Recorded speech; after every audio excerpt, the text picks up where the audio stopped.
أعوذ بالله من الشيطان الرجيم. بسم الله الرحمن الرحيم. زين للناس حب الشهوات من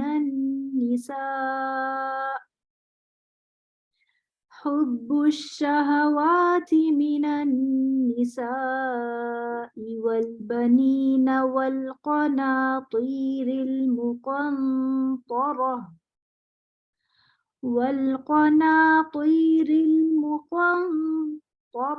من الذهب والفضة والخيل المسومة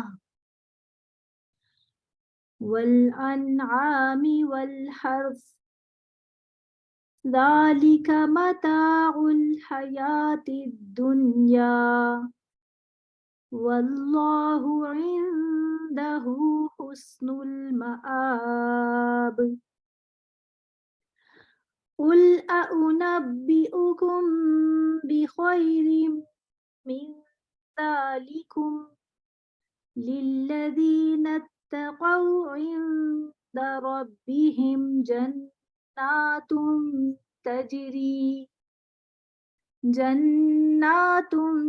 تجري من تحتها الأنهار خالدين فيها وأزواج مطهرة ورضوان من الله والله بصير بالعباد. رب اشرح لي صدري ويسر لي أمري واحلل عقدة من لساني يفقهوا قولي واجعل لي وزيرا من أهلي. اللهم فقهنا في الدين، اللهم انفعنا بما علمتنا وعلمنا ما ينفعنا وزدنا علما، آمین یا رب العالمین۔ السلام علیکم ورحمۃ اللہ وبرکاتہ۔ آج کا لیسن ہمارا آیت نمبر 14 سے لے کر آیت 22 تک انشاءاللہ۔ کل ہم لوگوں کی بات جو آخر میں کمپلیٹ ہوئی تھی وہ عبرت کے لفظ پر تھی، اور عبرت کے معنی میں تھوڑا سا اور الیبوریٹ کرنا چاہوں گی۔ میں نے آپ کے سامنے اسکرین شو کی ہے کہ اس حالت کو عبرت اس حالت کو کہتے ہیں جس کے ذریعے کسی دیکھی ہوئی چیز کی وساطت، اس وساطت سے ان اندیکھے نتائج تک پہنچا جا سکے۔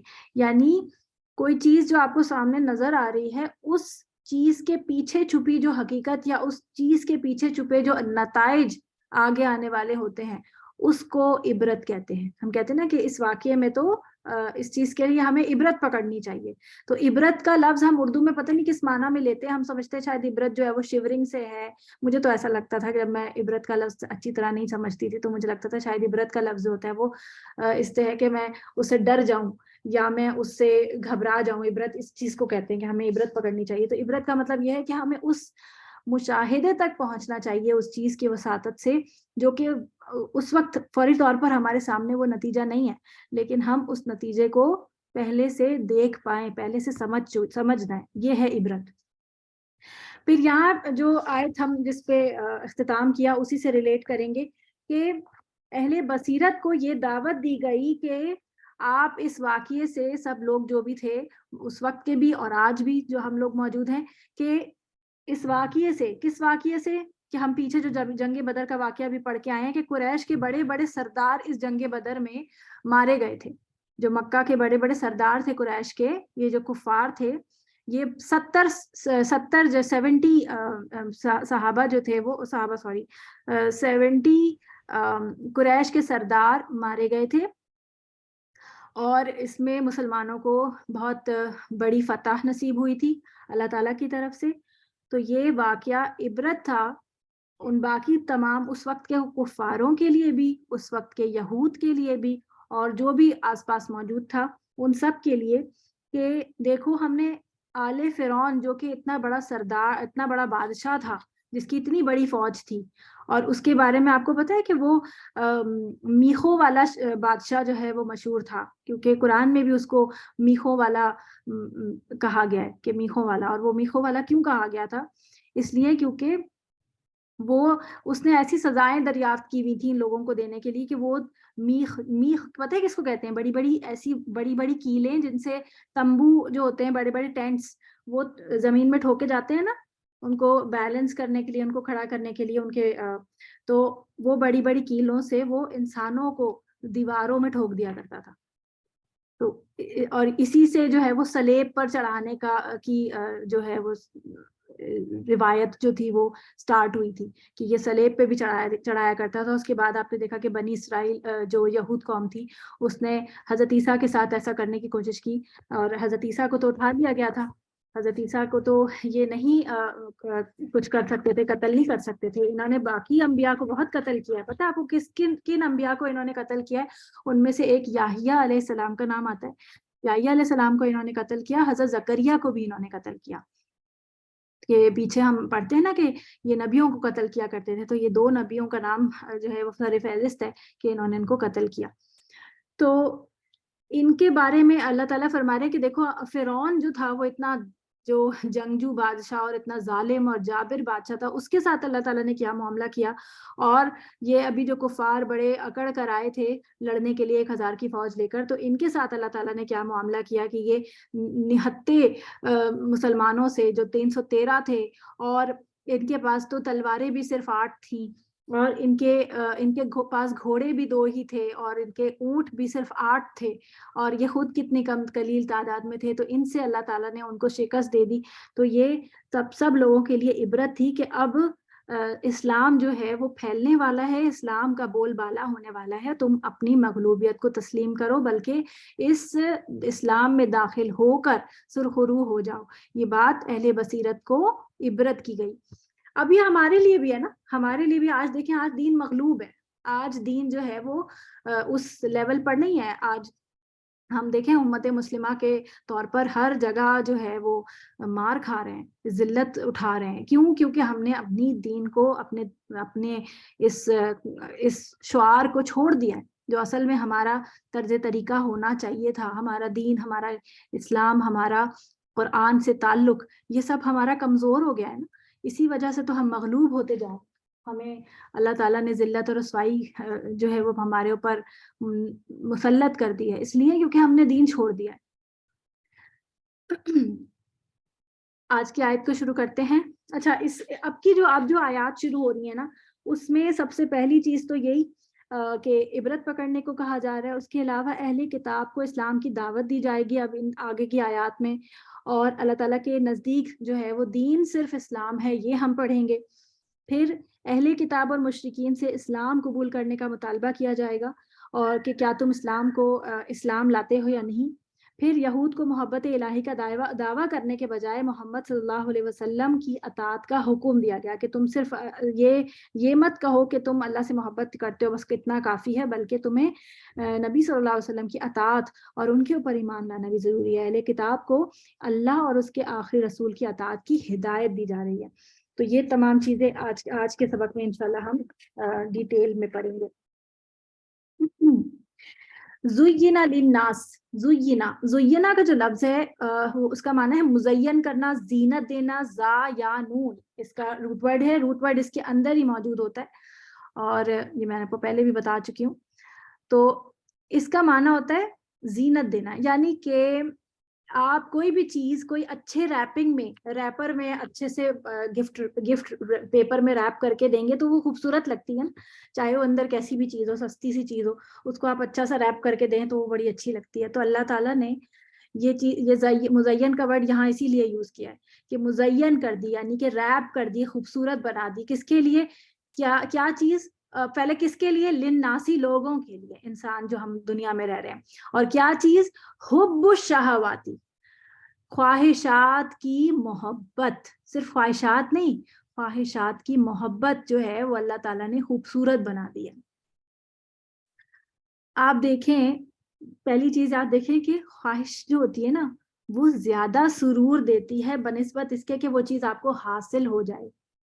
کبھی آپ نے نوٹس کی یہ بات کہ جیسے فلموں ڈراموں میں دکھایا جاتا ہے کہ جو لڑکی ہے وہ لڑکوں کے وہ اپنے ہیرو کے خیالات میں گم ہے اور اس طرح ہے، تو وہ جو خواہش ہوتی ہے نا اس کی چاہ کی اور اس کے ملنے کی، وہ خواہش جو زیادہ سرور دیتی ہے بنسبت اس کے کہ آپ سے اس کی واقعی شادی ہو جائے، وہ زیادہ سرور والا پیریڈ ہوتا ہے۔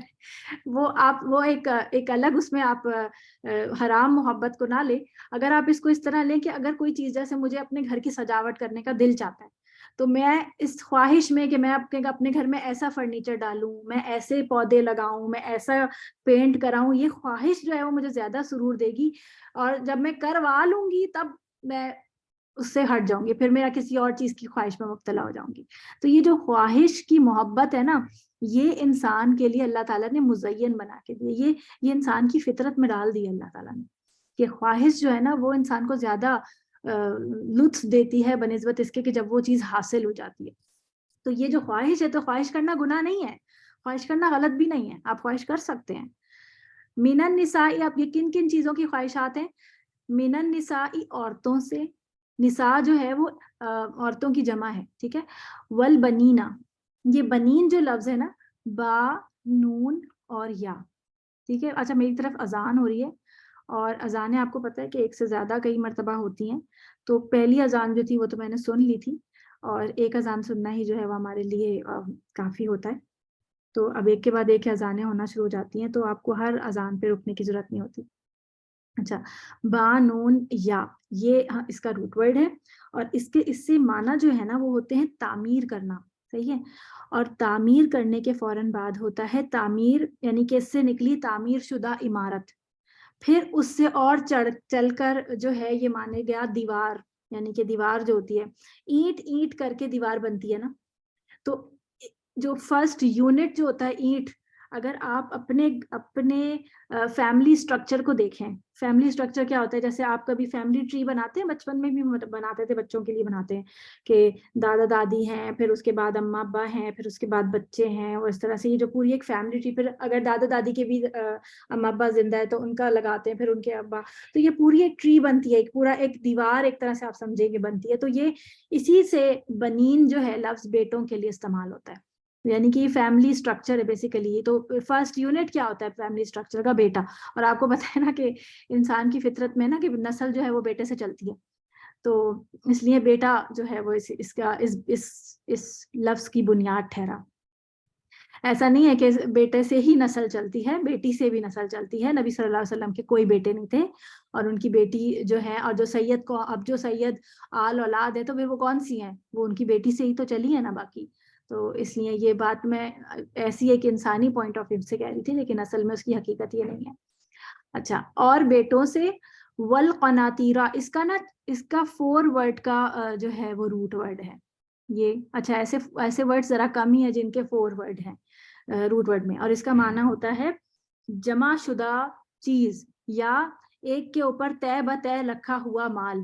آپ نے کبھی خزانے کے بارے میں اگر آپ امیجن کریں تو آپ کو خزانہ ایسے سمجھ آئے گا کہ جیسے بہت سارا مال اور دولت یا چیز اکٹھا کی ہوئی انبار لگا ہوا ہے، اور بالکل ایسے اوپر کی طرف بلندی کی طرف جاتا ہوا انبار، ایسے ٹری سا بنا ہوا ہے یا پہاڑ جیسا بنا ہوا، تو اس کو کہتے ہیں قنطر، صحیح ہے، تو یہ خزانوں سے، المقنطرتی، جو اکٹھا کیے گئے ہیں، ایسے خزانے کس کو برے لگتے ہیں؟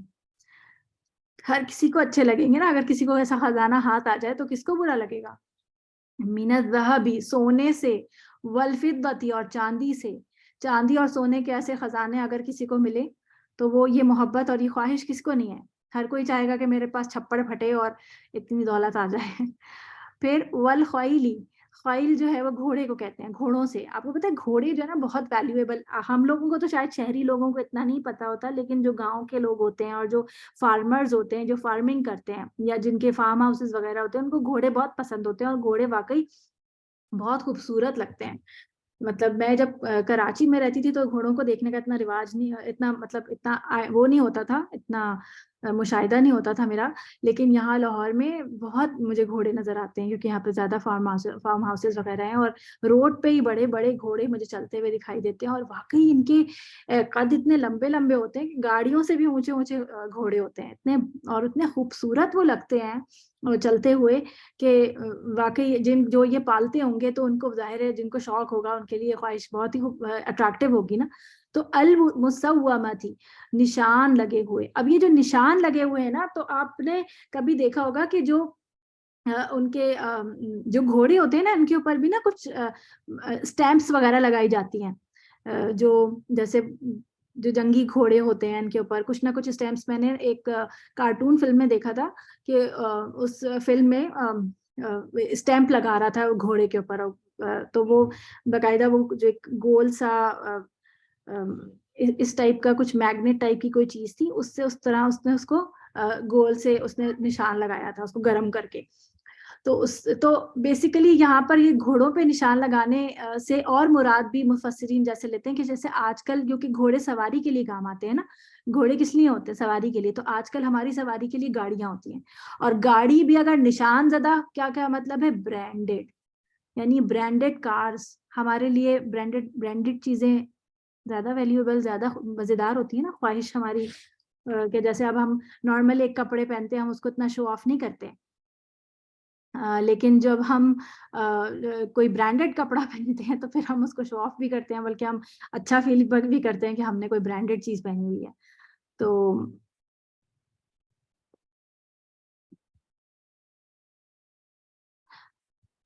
نشان زدہ سے مراد قیمتی نسل کہہ سکتی ہیں آپ، لیکن نشان زدہ بیسیکلی جیسے یہ اپنے ذاتی کو بھی کہتے ہیں نا کہ ہماری یہ ذاتی چیز ہے، یہ نشان زدہ ہے. جیسے اب آپ دیکھیں جیسے یہ گاڑیاں ہیں تو ان کے اوپر برانڈ ہے، کوئی مرسیڈیز ہے، کوئی سیوک ہے، کوئی ہونڈا ہے، کوئی فلاں ہے، تو ان کے اوپر یہ پراپر ان کا نشان، ان کا اپنا ایک لوگو ہوتا ہے نا. بیسیکلی نشان زدہ سے مراد لوگو ہے، کہ ان کا اپنا لوگو ہو، کہ ان کا اگر آپ نسل کہیں تو ہاں وہ نسل کا ایک لوگو ہوگا کہ یہ فلاں نسل کا ہے تو فلاں نسل کا ہے. بالکل نسل ہو سکتی ہے. بارک اللہ فیک. والانعامی، اور مویشی جانور. انعام جو ہے وہ نعام سے ہے، نون عین میم، نعام سے اس کا معنی ہوتا ہے جو فارمنگ کے لیے جو بھی جانور آپ کے جو استعمال میں ہوتے ہیں نا وہ آتے ہیں. اور آپ دیکھیں جو لوگ ظاہر ہے فارمنگ کرتے ہیں، فارم ہاؤسز چلاتے ہیں جن کے یہ سب چیزیں ہوتی ہے، تو ان کو اس کی کثرت پہ ناز ہوتا ہے. والحرثی، اور کھیتی. اور آپ دیکھیں کبھی کھیت آپ نے جب کبھی ٹرین سے آپ سفر کرتے ہیں اور راستے میں جو آپ کو کھیت آتے ہیں تو اتنے خوبصورت لگتے ہیں نا وہ، اسپیشلی وہ جو سرسوں کے کھیت آتے ہیں یلو سے ان کے اوپر پھول اور آئے ہوئے ہوتے ہیں، اور اتنے خوبصورت ان کا منظر لگتا ہے، گرین یلو شیڈز اور مختلف گرین کے شیڈز، بہت ہی خوبصورت لگتا ہے. تو یہ جن کے کھیت ہوتے ہیں وہ جب محنت کرتے ہیں اور یہ پھل دیکھتے ہیں اور اپنی کھیتی دیکھتے ہیں تو ان کو ظاہر ہے اس کی بات کی خوشی ہوتی ہوگی. تو یہ تمام چیزیں اللہ تعالیٰ نے ہماری خواہش ہمارے لیے مزین کیا ہے، ہمارے لیے خوبصورت بنایا دنیا کو، تاکہ ہم اس کو دیکھیں، خوش ہوں. تو یہ تمام چیزیں اور ان کو استعمال کرنا اور ان کے اوپر خوش ہونا یا یہ اس کی خواہش رکھنا، یہ سب غلط نہیں ہے، اس سب میں کوئی گناہ نہیں ہے. لیکن یہ سامان زندگی ہے دنیا کی، یعنی یہ صرف دنیا ہی کا سامان ہے، اس نے یہیں رہ جانا ہے. اصل میں ہمارا جو فوکس ہونا چاہیے وہ ہمارے اعمال کے اوپر ہونا چاہیے، ہماری اپنی آخرت کے اوپر ہونا چاہیے کہ ہم اپنے آخرت کے لیے کیا کچھ کر رہے ہیں. ہم نے اپنے آخرت میں ہم اپنی جنت کے لیے کتنی محنت کی ہے، کیونکہ ہم اس دنیا کو بنانے کے لیے، ہم اس دنیا کو جنت بنانا چاہ رہے ہیں. ہم اس دنیا کو اپنی جنت بنانے کے لیے محنت کرتے رہتے ہیں ساری زندگی، اور آخر میں ہم اس دنیا کو چھوڑ کے چلے جاتے ہیں. تو اصل میں ہمیں محنت کس لیے کرنی ہے؟ اصل میں محنت ہمیں اپنی آخرت کے لیے کرنی ہے، کیونکہ یہ تمام چیزیں ضرور ہیں، انسان کی ضرورتیں بھی ہیں، انسان کی خواہش بھی ہے، اور اللہ تعالیٰ نے دیا ہے. اور ظاہر ہے اللہ تعالیٰ نے اگر دیا ہے تو اللہ تعالیٰ کہتے ہیں کہ اس کو استعمال کرو. جو چیزیں میں نے تمہیں دی ہیں تمہاری استعمال کے لیے، تمہیں تمہارا رزق دیا ہے، تم اس سے استعمال بھی کرو، اللہ کی راہ میں خرچ بھی کرو، اس پہ خوش بھی ہو. لیکن اس کا مطلب یہ بالکل بھی نہیں کہ انسان اسی کا ہو کر رہ جائے. اب دیکھیں کہ اگر فرض کریں کہ اللہ تعالیٰ نے یہ خواہشات انسان کے اندر نہ رکھی ہوتی، یہ خواہش اللہ نے نہ رکھی ہوتی، تو آسان نہیں ہوتا دین پر عمل کرنا. کتنا آسان ہو جاتا ہے کہ انسان کو کوئی فکر ہی نہیں ہوتی کہ کوئی چیزیں مجھے دولت جمع کرنی ہے، مجھے کریئر بنانا ہے، مجھے یہ کرنا ہے، مجھے بیٹے چاہیے، مجھے فلاں چیز چاہیے. انسان جنگلوں میں نکل جاتا اور بس اللہ اللہ کرتا رہتا.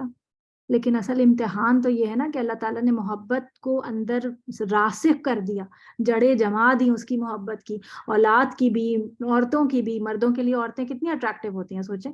یہ ہمیں شاید اتنا اندازہ نہ ہو، مردوں کو وہ اندازہ ہوتا ہوگا کہ عورتیں جب ہم وہ آفیسز میں جاتے ہیں اور سامنے انہیں عورتیں نظر آتی ہیں، ہر جگہ عورتیں نظر آتی ہیں، بنی ٹھنی عورتیں، تو ان کے لیے اپنا نفس کنٹرول کرنا کتنا مشکل ہوتا ہوگا جو لوگ واقعیتاً اپنے نفس کو کنٹرول کرتے ہیں.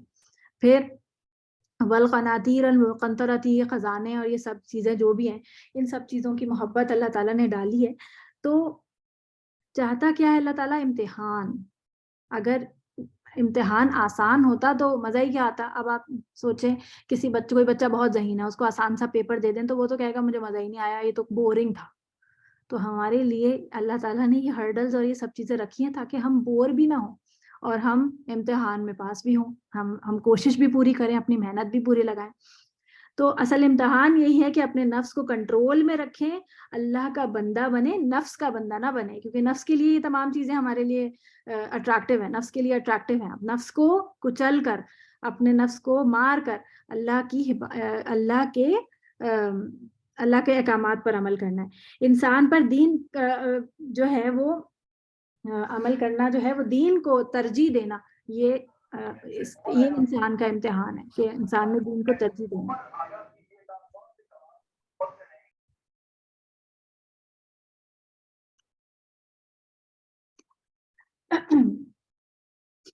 آپ دیکھیں،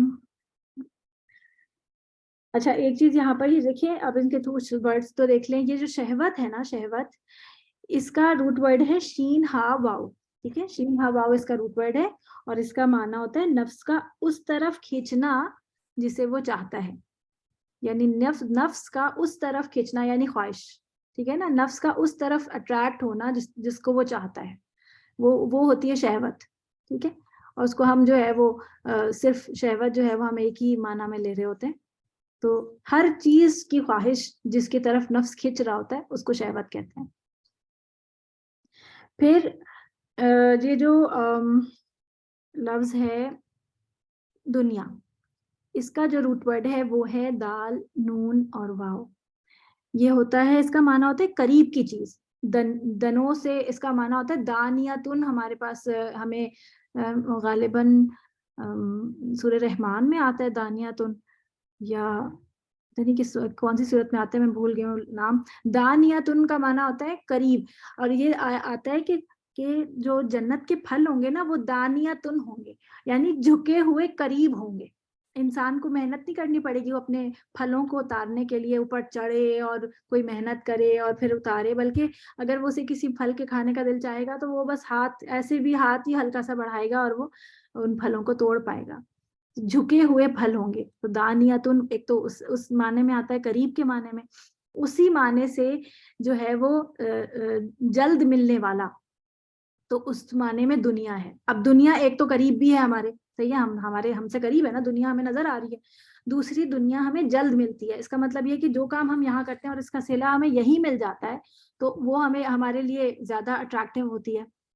اور جو چیز ہمیں جو ہے وہ ہمیں نہیں ملتی، جیسے جو آخرت کے لیے ہم کوئی کام کرتے ہیں تو اس کے لیے جو ہے وہ ہمیں جلد نہیں ملتی، وہ ہمیں بعد میں ملتی. جیسے فرض کریں میں کوئی ایسا کام کرتی ہوں جس کا صلہ مجھے ابھی نظر نہیں آ رہا، میں کوئی بھی ہم میں سے اس طرح کام کرتے ہیں تو وہ پھر ہمارے لیے اتنے اٹریکٹیو بھی نہیں ہوتی وہ چیز.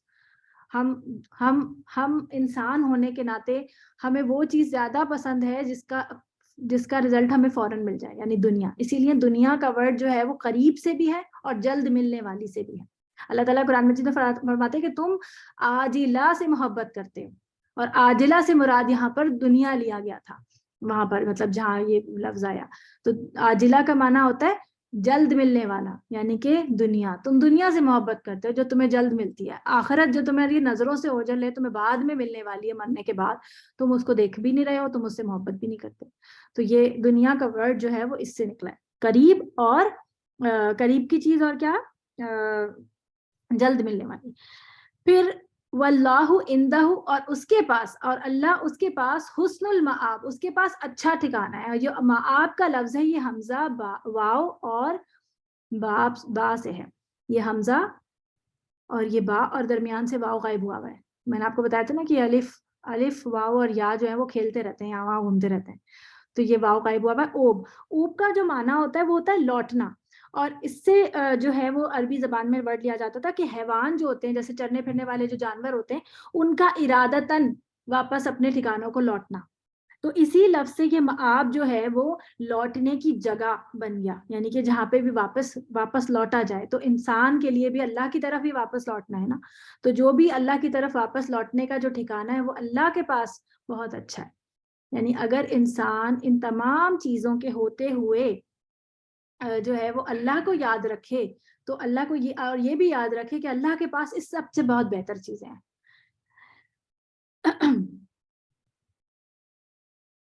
اب یہاں جو نیکسٹ آیت آ رہی ہے، میں یہ سارا ریویو کر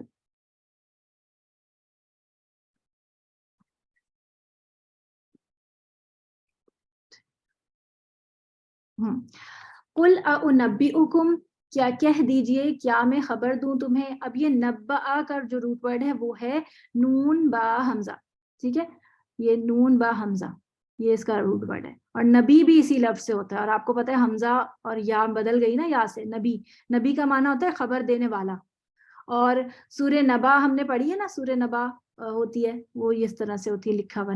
نبا کا مطلب ہوتا ہے خبر، بہت بڑی خبر. تو یہ اُنبئکم جو ہے وہ میں نے آپ کو بتایا تھا کہ کیا کے لیے آتا ہے، اور حل. انبی خبر دوں، میں خبر دوں، کم تمہیں. انبی جو ہے یہ لفظ ہے میں خبر دوں، اور کم تمہیں، بی خیرن بہتر کی، من ذالکم اس سے. اب یہ ذالکم کا جو کم جو ہے نا، یہ آپ سمجھ لیجئے کہ جو ویسے آپ کا ایک لفظ تھا نا ذالکہ کا مطلب اشارہ تھا، اس میں آپ یہ جو کاف دیکھ رہے تھے یہ اسی کا پارٹ تھا ذالکہ کا. یہ جو کم ہے نا یہ والا کم نہیں ہے. ٹھیک ہے، یہ نہ سمجھے کہ اس سے پہلے تمہارے یا تمہارے سے پہلے یا تمہاری طرف، اس میں تم کا کوئی ذکر نہیں ہے. ذالکہ کا معنی ہوتا ہے اشارہ کرنا کہ اس سے.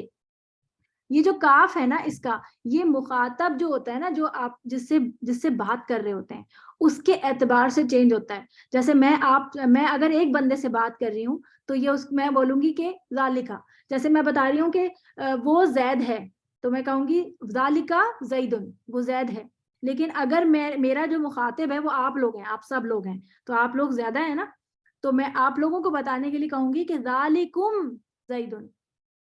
مطلب یہ ذالکہ کا اشارہ مخاطب کے اعتبار سے چینج ہوتا ہے، چیز کے اعتبار سے نہیں کہ جس چیز کی طرف اشارہ ہوتا ہے. ٹھیک ہے، یہ بات سمجھ آ گئی. اگر میں دو لوگوں کو بتا رہی ہوں کہ زید وہ ہے تو میں کہوں گی ذالکما زیدن. تو زید دو ہیں کا مطلب نہیں ہوگا، بلکہ مطلب ہوگا کہ میں جس کو بتا رہی ہوں وہ دو لوگ ہیں. تو نبی تو یہ زیادہ لوگوں کو بتانے کے لیے، کیونکہ زیادہ مخاطب جو ہے وہ زیادہ لوگ ہیں نا. مخاطب اور مخاطب میں بھی ایک فرق ہوتا ہے، اس کو بھی سمجھ لیں. اردو تھوڑی سی پڑھ لیا کریں، پڑھنے زیادہ اچھی مزہ آئے گا. مخاطب جو ہوتا ہے وہ ہوتا ہے بات کرنے والا، اور مخاطب جو ہوتا ہے زبر کے ساتھ وہ ہوتا ہے بات جس سے کی جا رہی ہوتی. ٹھیک ہے. للذین ان کے لیے جنہوں نے اتقوا تقوا کیا. اب دیکھیں یہاں پہ حمزہ وصلی کا، یہ جو تجوید کے اسٹوڈنٹ ہیں، حمزہ وصلی کی وجہ سے یہاں پر میں زیر ڈالوں گی کیونکہ حمزہ وصلی پہ یہاں پہ زیر آئے گی. اب کیوں آئے گی؟ اب جو لوگ نئے ہیں بالکل، جنہوں نے بالکل کبھی تجوید نہیں پڑھی تو وہ پریشان نہ ہو. میں صرف تجوید والے اسٹوڈنٹس کو یاد دہانی کرا رہی ہوں کہ یہاں پہ زیر آئے گی اگر ہم خالی اس کو اکیلا پڑھیں گے تو، اور ملا کے پڑھیں گے تو للذین اتقوا ہی ہوگا. تو اتقوا تقوا کیا، عند ربہم ان کے رب کے پاس. جب آپ ترجمہ سنائیں گے نا تو للذین الگ بولیں گے، اتقوا اس طرح بولیں گے، اتقوا نہیں بولیں گے اس کو. تقوا کیا، جنہوں نے تقوا کیا ان کے لیے ان کے رب کے پاس جناتن باغات ہیں. جیم نون نون جن جو ہے نا، جن بھی اسی روٹ ورڈ سے ہوتے ہیں جو ہمارے جنات ہوتے ہیں. جن کا معنی ہوتا ہے چھپی ہوئی چیز. جنت ہم سے چھپی ہوئی ہے نا، جن بھی ہم سے چھپے ہوئے ہیں، اس لیے دونوں کا روٹ ورڈ سیم ہے. پھر تجری، جیم را یا جاری ہونا، جاری سے یعنی کہ جس کے نیچے جاری ہیں، بہتی ہیں. من تحتہا تحتا تحتا تحتا جو ہے اس کے لیے آتا ہے جیسے کوئی اشارہ ہم کہتے ہیں نا نیچے اوپر آگے پیچھے سامنے، یہ اس طرح کے ورڈز ہمارے عربی زبان میں بھی موجود ہے. تو تحتا کا معنی ہوتا ہے نیچے. الانہار نہر کی جمع ہے، یہ نہر ان کی جمع، الانہار نہریں بہ رہی ہوں گی اس کے نیچے. خالدینہ خا لام دال خلد سے ہمیشگی، خالد لفظ بھی اسی سے ہوتا ہے ہمیشہ رہنے والے ہیں. فیہا ان میں، ہاں کس کی ضمیر کہاں جا رہی ہے؟ جنت کی طرف. ان جنتوں میں ہمیشہ رہنے والے ہیں. وہ ازواجن زوج کی جمع ہے، یہ میں ابھی اس کے صرف ورڈز دیکھ رہی ہوں، پھر میں اس کی تفسیر آپ کو سمجھاتی ہوں. زوج کی جمع ہے ازواج. یہاں پہ ازواجن بیویاں ہوں گی، مطہرتن پاکیزہ، طہر سے، طہر کی حالت، طہر پاکیزگی کو کہتے ہیں طہر. وردوان اور رضا، ہم رضی اللہ تعالیٰ کہتے ہیں نا، رضی را ضاد یا اس کا روٹ ورڈ ہے رضی اللہ، راضی ہو گیا ان سے اللہ. من اللہ اللہ کی طرف سے. واللہ اور اللہ بصیر بصر سے ہے، با سین با صاد را، بصر کا معنی ہوتا ہے آنکھیں، دیکھ رہا ہے، خوب دیکھنے والا ہے. بالعباد بندوں کو. عین با دال عبد، عبد جو عبد کا ویسے معنی ہم جو لیتے ہیں عبد سے عابد ہم لیتے ہیں عبادت گزار، لیکن عبد کا معنی بندہ یا غلام ہوتا ہے، جیسے عبداللہ اللہ کا بندہ، اللہ کا غلام. عبد المطلب بھی کہتے تھے نا عبد المطلب، تو وہ کیا تھا؟ عبد المطلب کا غلام بیسیکلی. اچھا اب اللہ تعالیٰ فرما رہے ہیں جب بھی قل کا لفظ آتا ہے نا تو بہت امپورٹنٹ آیت ہوتی ہے، اور اس کو ہمیں اس پہ فوراً ہی دیکھنا چاہیے کہ کیا امپورٹنٹ بات ہم سے کی جا رہی ہے. نبی صلی اللہ علیہ وسلم سے اللہ تعالیٰ کہہ رہے ہیں کہ کہہ دیجئے کہ میں تمہیں اس سے زیادہ بہتر، یعنی دنیا کی جو چیزیں ابھی پیچھے بتائی گئی متاع ہے، یہ متاع مال و متاع بھی ہم اردو میں استعمال کرتے ہیں نا لفظ، یہ متاع رہ گیا تھا. متاع کا معنی فائدہ پہنچانے والی چیزیں.